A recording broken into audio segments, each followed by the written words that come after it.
Είμαστε στην επική μάχη Nerf 2, γιατί έχουμε βγάλει και άλλο βίντεο, όπως ξέρετε. Με ξέρετε, εμένα είμαι ο στρατηγός Πιτ και εδώ είναι ο στρατηγός Ανδρέας. Άντριου, όπως τον λες. Άντριτζα.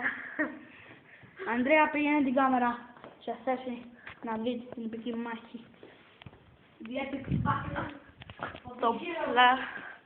Το όπλο μου. Και ταραν.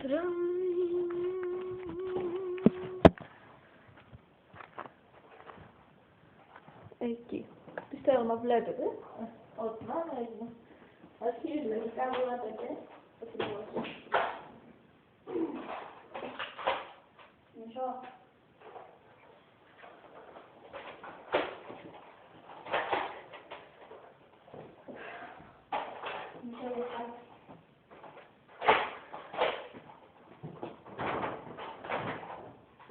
Ο στρατηγός Πιτ είναι έτοιμος.